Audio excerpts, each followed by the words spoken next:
இன்றைக்கு நான் உங்களுக்கு ஈஸியாக செய்யக்கூடிய ஒரு டெசர்ட் ஒன்று தான் கொண்டு வந்தேன். இதுக்கு நீங்கள் உங்களோட வீட்டில் இருக்கிற என்ன பழங்கள் இருந்தாலும் யூஸ் பண்ணிக்கொள்ளலாம். ஆப்பிள், வாழைப்பழம் மாதிரி வெட்டினோன்னு கயிறு பிடிக்கிற பழங்களாக இருந்தால் கொஞ்சம் லெமன் நல்லாட்டி லைம் சேர்த்துக்கொள்ளுங்க. இனி நாங்கள் பார்ப்போம் தேவையான பொருட்கள் என்னண்டு. 250 கிராம் பிளெயின் யோகர்ட், சீனி 60 gram, 200 gram whipping cream, 1/2 teaspoon vanilla essence, 1 teaspoon lemon juice தேவை. முதலில் விப்பிங் க்ரீமை தவிர மற்ற எல்லா இன்க்ரீடியன்ட்ஸையும் ஒன்றா சேர்த்து சீனி நல்லா கரைய மட்டும் நல்லா கரைச்சி கொள்ளுங்க.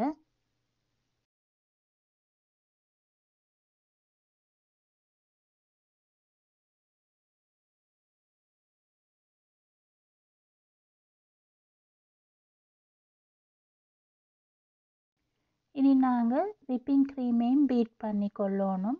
விப்பிங் க்ரீம் அளவுக்கு அதிகமாக பீட் பண்ணாமல் இந்த மாதிரி பதத்துக்கு பீட் பண்ணி கொள்ளுங்க.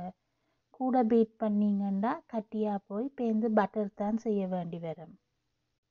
பின்பு இதுக்கு நாங்கள் செய்து கொண்ட அந்த யோகர்ட் மிக்சரை போட்டு நான் காட்டுற மாதிரி இப்படி மிக்ஸ் பண்ணி கொள்ளுங்க.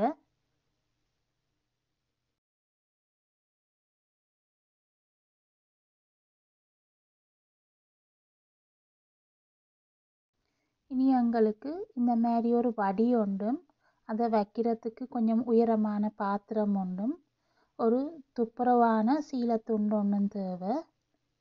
வடிக்கு மேலே இப்படி சீலத்துண்டை வச்சுட்டு இந்த நாங்கள் இப்போ மிக்ஸ் பண்ணி கொண்ட மிக்சரை கொஞ்சம் கொஞ்சமாக போட்டுக்கொள்ளணும். போடையக்க கவனமாக இந்த சீலத்துண்டில் ஏழுமான அளவு சுருக்கு விடாமல் பார்த்துக்கொள்ளுங்க.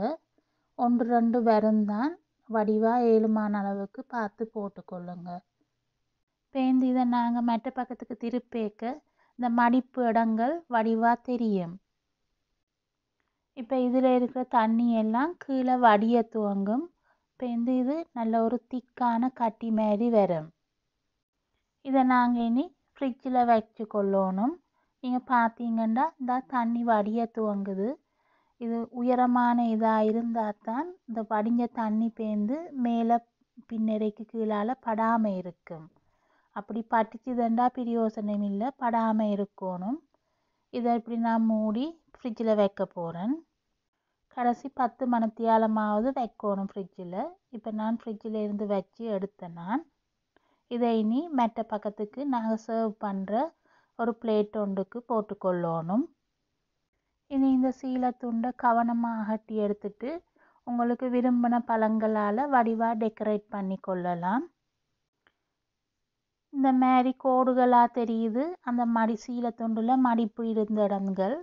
அதுதான் நான் முதல் சொன்னான் வடிவாக பார்த்து கூட சுருக்கு வராமல் பார்த்து கொள்ள சொல்லி. இந்த டெசர்ட் உங்களுக்கு நாளைக்கு தேவையாண்டா இன்றைக்கே செய்து போட்டுட்டு பேருந்து சர்வ் பண்ணுறதுக்கு முதல் ஃப்ரூட்ஸ் போட்டு டெக்கரேட் பண்ணி கொள்ளணும். நான் இதில் கொஞ்சம் ஃப்ரூட்ஸ் தான் போட்டிருக்கிறேன். இது சர்வ் பண்ணிக்க கணக்க ஃப்ரூட்ஸுக்கு இந்த க்ரீமால் கொஞ்சம் போட்டுட்டு தான் சர்வ் பண்ணணும். கணக்க வேலையில் ஒன்றும் இல்லாமல் ஈஸியாக செய்யக்கூடிய ஒரு டெசர்ட் ஒன்று இது. நீங்களும் வீட்டை ட்ரை பண்ணி பாருங்க. நீங்கள் விரும்பினா நீங்கள் எப்படி டெக்கரேட் பண்ணு ஃபோட்டோஸ் எடுத்து என் ஃபேஸ்புக் சைட்டில் ஷேர் பண்ணுங்க. ஃப்ரூட்ஸை டிஃப்ரெண்ட் ஷேப்ஸுகளுக்கும் வெட்டி வடிவாக டெக்கரேட் பண்ணி கொள்ளலாம் உங்களுக்கு இதுக்கு.